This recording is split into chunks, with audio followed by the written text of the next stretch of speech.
घर बनवा आज घर बनवा घर घर बनवा आज घर बनवा आज जगने सदा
सुभान अल्लाह, बहुत खूब। कृष्णा बिश साहब, आपने जो ये बंदिश पेश की, ऐसी बंदिशें बहुत कम सुनने को मिलती हैं। असर होता है इनको सुन के और जी चाहता है कि और सुनते रहें। मेरे दिल में एक ही सवाल हुआ कि आपने ये किसकी बंदिश थी जो पेश की और किस घराने से आपने तालीम हासिल की है? मिर्ज़ा साहब, ये बंदिश मैंने अपने उस्ताद से सीखी है, उस्ताद चांद खां साहब, दिल्ली घराने के जी। और ये उनकी अपनी बंदिश है। यूँ तो उन्होंने मुझे और बहुत पुरानी बंदिशें भी बताई हैं, पर जो बंदिश मैंने अभी अभी पेश की आपके सामने, वो उन्हीं की बनाई हुई बंदिश है। और हमारे उस्ताद का ताल्लुक़ दिल्ली घराने से है। जी, संगीत का दिल्ली घराने से? जी हाँ, संगीत का जो दिल्ली घराना है उससे है। और दिल्ली घराना जो है, इसका जो शुरुआत है वो मियाँ अचपल से है। उनको हम मूल पुरुष मानते हैं। और खां साहब के जो पूर्वज थे जी, उनके ननिहाल का संबंध मियाँ अचपल से था। अच्छा। ऐसा हमें बताया गया है। तो ये भी कहा जाता है कि उनका ताल्लुक़ बहादुर शाह ज़फ़र के दरबार से भी था, आपके जो ये ख़ानदान के लोग थे? जी नहीं, हमारे उनके नहीं, मतलब मियाँ अचपल का था। अच्छा, मियाँ अचपल जो थे उनके एक बहुत मशहूर शिष्य थे उस्ताद तान रस खां साहब जी। तो वो भी बहादुर शाह ज़फ़र साहब के गुरु भी थे। अच्छा। और पहले मियाँ अचपल भी उनके गुरु थे। वैसे ऐसे बहुत कम लोगों को मालूम है कि बहादुर शाह ज़फ़र एक अच्छे संगीत रसिक और रचनाकार भी थे। अमूमन लोग ये समझते हैं कि वो एक केवल शायर थे। तो आपने उस्ताद चांद खां साहब से जो इब्तिदा की अपने संगीत की, किस उम्र से की? उनके पास तो मैं बाद में गई।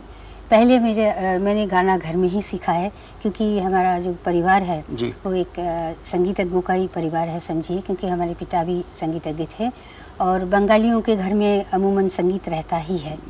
तो शुरुआत में जैसे हमने आ क ख पढ़ा, तो उसके साथ सारे गामा पाधानी भी सीखा उसी उम्र से। फिर जब हम करीब चौथी कक्षा में थे तो हमारे पिता ने हमको दिल्ली के गांधर्मा विद्यालय में भर्ती किया जब छोटे बच्चे थे। फिर वहाँ हम लोग सीखते रहे और उसके बाद हमने उस्ताद हिलाल अहमद खां जो हमारे घराने की थे, उनसे कुछ दिनों सीखे और फिर हमारे खां साहब ने हमको गंडा मार दिया। फिर अच्छा, उस्ताद चांद खां साहब ने? जी हाँ, उस्ताद चांद खां साहब ने। तो उनसे फिर कितनी साल तक आप सीखते रही? उनसे तो बरसों सीखते रहे सब हम, क्योंकि तब छोटे थे, हम पढ़ते ही थे और उनका देहांत हुआ 1980 में जी। तब तक हम सीखते ही रहे हैं। अब रहते हैं तो अब भी हम सीखते रहते हैं। तो उनकी कोई और बंदिश? अभी तो आपने उन्हीं की बंदिश पेश की। उनकी तो कई बंदिशें हैं जी। आप ख्याल सुनना चाहेंगे उनकी कोई और? बहुत अच्छी बात।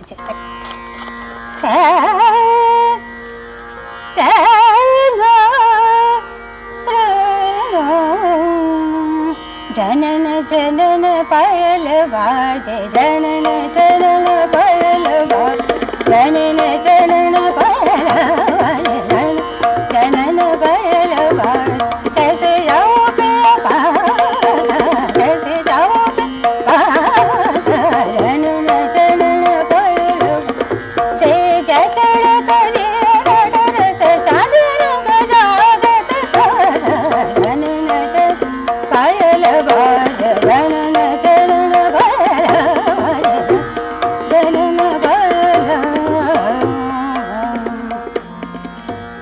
यूँ आप 30 वर्षों से संगीत पेश भी कर रही हैं और सिखा भी रही हैं। तो कृष्णा जी, एक ज़माना था जब मेरे ख्याल में गुरु शिष्य परंपरा का अंदाज था कि जो छोटे से शिष्य होते थे, थोड़े से, और उस्ताद गुरु शिष्य परंपरा का ख्याल रखते थे और गायन सीना बसीना भी चलता था। लेकिन आज संगीत की दुनिया में बहुत लोग आ गए हैं, बच्चे बहुत से सीखना चाहते हैं। तो आप क्या अब भी समझती हैं कि आज भी गुरु शिष्य परंपरा को जारी रहना चाहिए या संगीत सीना बसीना आना चाहिए? देखिए, गुरु शिष्य परंपरा जो है उसका संदर्भ तो मुझे लगता है कभी भी नहीं ख़त्म होना चाहिए, क्योंकि ये संगीत के लिए सर्वोत्तम मैं समझती हूँ, सबसे बढ़िया तरीका है संगीत सीखने का। जैसे गुरुमुख से आप कुछ सीखेंगे तो फिर आप शिष्यों को सिखाएंगे, ये एक मौखिक परंपरा है ना, चली आ रही है बहुत दिनों से। और जैसे कोई स्थापत्य कला है या चित्रकला है या और कोई कला हो, उसका तो कुछ उसके रिमेन्स रह जाते हैं, अवशेष उसका रह जाता है, पर संगीत कला का तो कोई अवशेष नहीं है, तो इसका प्रमाण आपको कहाँ से मिलेगा? तो यही प्रमाण है कि गुरु शिष्य परंपरा जो चली आ रही है, गुरुमुख से शिष्य सीखता है। जब बहुत ज़्यादा स्टूडेंट होते हैं तो गुरु शिष्य परंपरा कैसे चला सकते हैं? नहीं, देखिए, जो बहुत ज़्यादा तो संस्थाओं में होते हैं ना जी। तो संस्था में जो तालीम होती है और गुरु शिष्य परंपरा में जो तालीम होती है, उन दोनों में बहुत अंतर है। गुरु शिष्य परंपरा की तालीम तो अब भी वैसे ही चल रही है, जैसे मैं जिनको अभी इस परंपरा में तालीम दे रही हूँ, उनको मैं इंडिविजुअल अटेंशन, मतलब व्यक्तिगत रूप से सिखाती हूँ अलग से। और जब विद्यालय में, मतलब यूनिवर्सिटी में मैं जाती हूँ, उस समय मेरे सामने 10-20 बच्चे बैठ जाते हैं, तो वो सामूहिक, एक उसमें सामूहिक रूप से हमें सिखाना पड़ता है। जो बच्चे सीखते हैं स्कूल कॉलेज में, उसकी भी कुछ अहमियत है, कुछ नहीं है हम नहीं कहेंगे ऐसा। एक तो इसका प्रचार बढ़ गया है, देखिए जो राग संगीत है, रागदारी संगीत, उसका प्रचार प्रसार भी बढ़ा है उसके साथ साथ। और हम कुछ अच्छे शिक्षक कुछ हद तक हम प्रोड्यूस कर रहे हैं, समझिए, और अच्छे श्रोता तो कर ही रहे हैं, क्योंकि शास्त्रीय संगीत वो सिखा रहे हैं। और गुरु शिष्य परंपरा में जो सीख रहे हैं वो कलाकार बनने के उद्देश्य से सीख रहे हैं, उनका उद्देश्य ही दूसरा है। कृष्णा जी, खैर ये लंबी बात हो जाएगी। मैं आपसे ये बात ताल्लुक फिर जोड़ना चाहता हूँ कि आपने पहली महफिल आपने किस तरह सजाई और किस तरह पेश की? ये तो बड़ी एक दिलचस्प बात है, क्योंकि जो बाहर जो स्टेज है, जिसको हम ऑडिटोरियम में गाना या स्टेज में गाना कहते हैं, वो तो ठीक है, वो सबको मालूम है कैसा होता है, क्या होता है। पर हम लोगों ने जिस परंपरा में तालीम पाई है, उसमें कुछ उसूल होते हैं जी। उसमें ये बात होती है कि जब शिष्य कुछ गाना बजाना थोड़ा सा सीख जाए, तो उसे घर की महफिल में गाना पड़ता है। तो आपने सबसे पहले घर की महफिल में गाया? जी हाँ, वो घर की महफिल कैसी थी ये मैं बताना चाहती हूँ आपको। जी। हमारे उस्ताद पुराने ढंग के हवेली में रहते थे, और उसके बीच में एक खुली सी जगह होती है, सहन कह सकते हैं। जी हाँ, सहन कहिए, आंगन कहिए, और वहीं पर सारे जो गाना बजाना रात वहीं होता रहता था, और महफिल भी वहीं होती थी। तो मुझे जब पहली बार गाना था, तो मैं ऊपर खान साहब का कमरा था, वहाँ से साज वाज मिला के मैं नीचे आ गई, स्टेज में बैठ गई आके। ऐसे ही मतलब बहुत सजावट नहीं होती है, प्लेन सिंपल होता है, उसमें से स्टेज में मैं बैठ गई आके। और फिर वहाँ कुछ और तहजीब होती है, कुछ स्टेज की तहजीब भी होती है, कुछ नियम होते हैं। आगे बैठे हुए जो गुणीजन होते हैं उनसे इजाज़त लेनी पड़ती है। इजाज़त लेने के लिए मैंने जो सामने की तरफ देखा तो सामने तो पहले उस्ताद बैठे हुए थे। उसके बाद मैंने थोड़ी सी इस तरफ दाहिनी तरफ अपने देखा तो क्या बताऊँ साहब, रामपुर वाले उस्ताद मुश्ताक हुसैन खां साहब। अच्छा। जी हाँ, और उनके सुपुत्र उस्ताद इश्तियाक हुसैन खां साहब दोनों। फिर नज़र बचा के मैंने इस तरफ देखी कि चलो इस तरफ देखूं, तो देखा आगरे वाले मशहूर उस्ताद बिलायत हुसैन खां साहब बैठे हुए। अच्छा जी।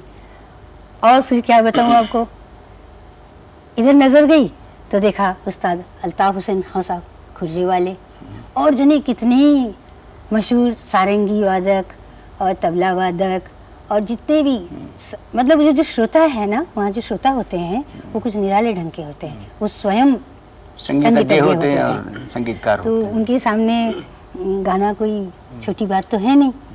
तो मैंने क्या किया, मुझे इतनी डर लगी, बहुत डर लगी, तो मैंने नज़र नीचे कर ली। तो उस्ताद बिलायत हुसैन खां साहब मेरे पिताजी के दोस्त भी थे एक ज़माने में, तो उन्होंने मुझसे कहा, वो समझ गए कि ये घबरा गई है। उन्होंने कहा बेटी शुरू करो, कोई घबराने की बात नहीं है। फिर मैंने तुरंत शुरू किया और उस्ताद लतीफ़ अहमद खां उन्होंने मेरे साथ, जी हाँ, उन्होंने मेरे साथ तबला बजाया। और मुझे अभी भी याद है मैंने राग पूरिया धनश्री गाया था। इतने बड़े बड़े उस्ताद आते थे पहले, और ऐसी बात है कि तब सहूलियत भी थी, सब छोटी दिल्ली भी जो है शहर भी छोटी थी, तो आस पास रहते थे सब लोग, आ जाते थे। इतने बड़े बड़े उस्ताद इकट्ठे होना ज़रा मुश्किल ही होता है आजकल। आजकल के श्रोता ज़रूर ट्रेनिंग कुछ पा रहे हैं, पर उस दर्जे का जो होता है ना, वैसा श्रोता मिलना ज़रा मुश्किल ही है। कृष्णा जी, बात यह है कि जैसे आपने कहा कि दिल्ली बहुत छोटी थी, फसील में आबाद थी जी। एक महफिल कहीं हो जाती थी तो सब लोग वहाँ पहुँच जाते थे। अब दिल्ली भी बढ़ गई है, लोग भी बढ़ गए हैं, जनता भी बढ़ी है, तो उस हिसाब से श्रोता भी बढ़े हैं। खैर ये छोड़िए, ये बातचीत तो बाद में करेंगे, लेकिन आपने जो अपने ख़ानदान का हवाला एक बार दिया था, इस ख़ानदान के ताल्लुक़ से मैंने एक तराना भी सुना है जो बहुत खूबसूरती से पेश करते हैं। क्या आप इनायत कर सकती हैं तराना? जी हाँ, तराना सुनाती हूँ।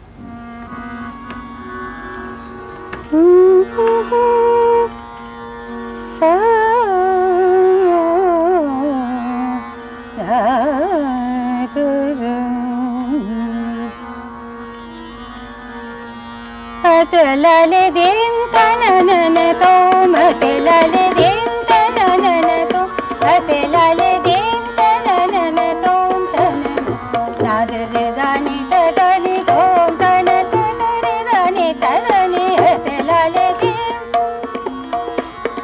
तने तने तलन तलन दाकड़ तक धुमकड़ तक देता कान ता तनरे दानी तदनी हत लाले दिन।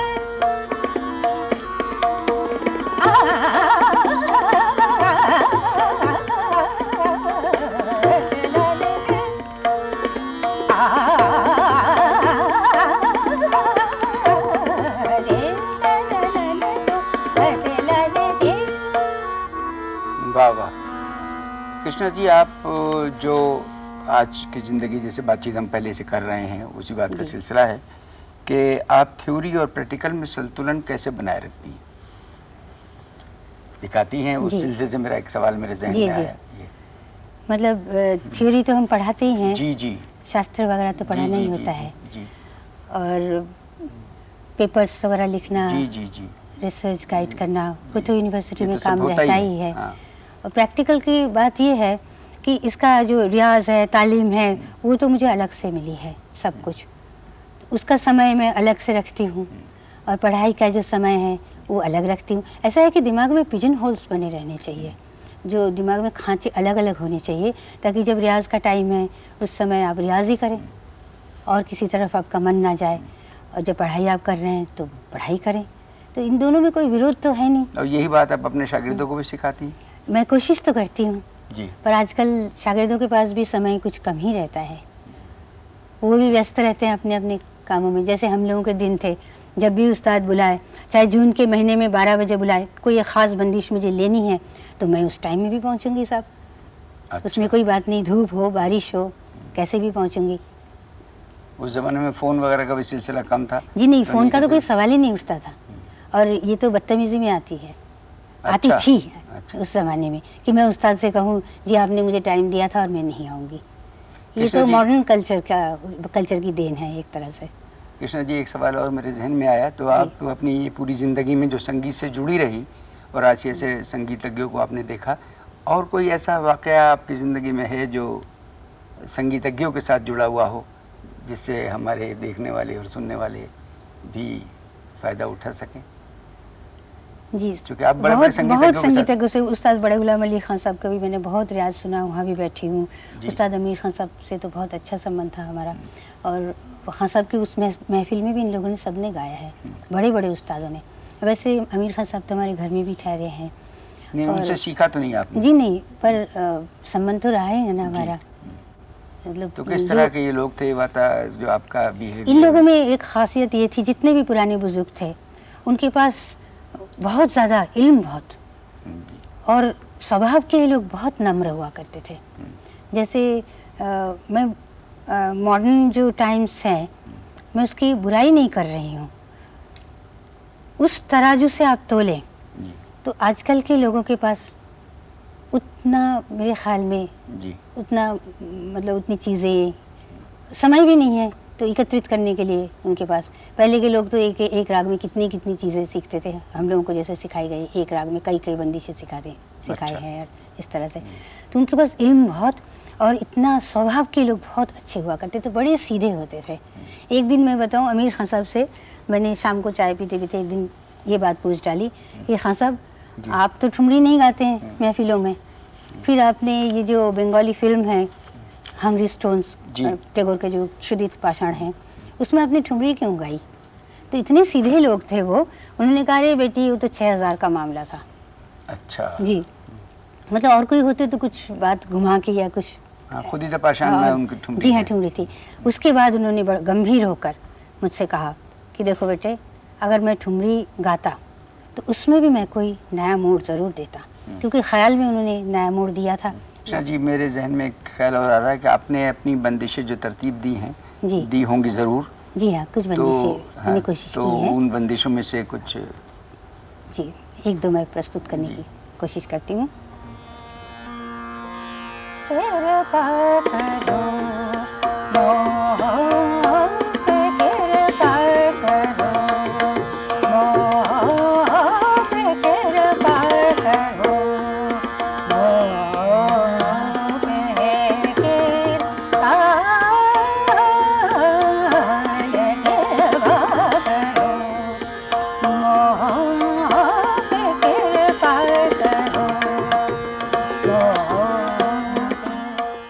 जी अभी बातचीत हम कर रहे थे, ये तो आपने अपनी बंदिश पेश की, तो उसमें आपने कहा कि घराना पारंपरिक है और घरानेदार तालीम होनी चाहिए जी। तो फिर उसमें नई बात कैसे कही जा सकती है और हम आगे कैसे बढ़ सकते हैं संगीत में? नई बात यूँ कही जा सकती है, जैसे हम लोगों ने काफ़ी बंदिशें सीखी हैं, तो उसके आधार पर जैसे ये नई बंदिश मैंने आपके सामने प्रस्तुत की है अभी जी। वो जो एक नॉलेज हो जाता है करते करते, उसके आधार पर नई बंदिशें बना लेते हैं। या जो राग के जो मूलभूत तत्व हैं जी, उनको हम नहीं बदल सकते हैं। अच्छा जी हाँ, जो पारंपरिक जो राग चले आ रहे हैं उनके मूलभूत तत्वों को बिना बिगाड़े, उनको बिना नष्ट किए कुछ तब्दीलियाँ हो सकती है। जैसे प्रस्तुतिकरण में आजकल हो ही रही है, इतने दिनों से हो ही रहे हैं, प्रस्तुतिकरण में काफ़ी अंतर आ गया है, आता चला जा रहा है और आता रहेगा। इस प्रकार से हो सकता है, परंतु राग को हम बदल नहीं सकते। एक सवाल और मेरे जहन में आया कि बंदिशों में नयापन होना चाहिए या गायन में नयापन होना चाहिए? गायकी में तो हो ही रही है जी, गायकी भी थोड़ी थोड़ी बदलती चली जा रही है, हर युग में बदलता है कुछ ना कुछ, और बंदिशों में भी उसी गायकी के अनुसार तब्दीलियाँ आ रही है। और एक मज़े की बात देखिए ना, अब सदारंग अदारंग हुए हैं, इतने बड़े कॉम्पोज़र हुए हैं, सबको मालूम है ख्याल के, और प्रत्येक घराने में इनकी बंदिशें गाई जाती है। अब सब अपने अपने ढंग से गाते हैं, क्योंकि हम लोग तो इंडिविजुअल्स हैं, है ना, तो उसमें इंडिविजुअल्स में तो होगा ही, अलग अलग जैसे व्यक्तित्व जिसकी जैसी है उसके अनुसार वो उसको प्रस्तुत करेगा। इस तरह से इसमें जैसे अलग अलग उसके शेड्स होते हैं। जैसे आप बता सकती हैं कि उनकी बंदिश और फिर आज जो आपने तब्दीली की हो? खास तौर नहीं, पर? इस तरह से तब्दीली नहीं करते हैं हम। जी। जैसे देखिए ग्वालियर घराना है, आगरा घराना जी। है, अलग अलग घराने हैं, जी। दिल्ली घराना है, तो सेम बंदिश, एक ही बंदिश को सब घरानों में गाएंगे, पर फिर भी उसका लुत्फ है, उसको मज़ा है। क्यों है? क्योंकि हर एक घराने की जो है गायकी अलग अलग है। कल जैसा पाश्चात्य संगीत का जितना प्रभाव हो रहा है, जगह जगह हम लोग देख रहे हैं पॉप म्यूज़िक और ये और वो, तो थोड़ा थोड़ा मैं तो कहती हूँ बल्कि स्कूलों में भी थोड़ा सा राग संगीत सिखाना चाहिए। कुछ छोटे छोटे राग प्रारंभिक कक्षाओं से ही शुरू कर दिए जाएं, ताकि बड़े होकर कुछ राग का कम से कम उनको ज्ञान तो हो, अप्रिशिएट करने लायक, सुनने लायक तो बन जाए वो लोग, क्योंकि ये तो बहुत बड़ी परंपरा है हमारी, बहुत अच्छी परंपरा है। तो आप हमें आखिर में क्या सुनाना चाहेंगे? एक मैं बंदिश सुनाती हूँ, जी। सुर मल्लार में मैंने एक रचना की है, वो अच्छा। सुनाती हूँ जी। बादर गिर आए, बादर गिर आए, बादर गिर आए, गरज गरज बरस बरस, गरज गरज बरस बरस, चाहूं और छाए, बादर गिर आए।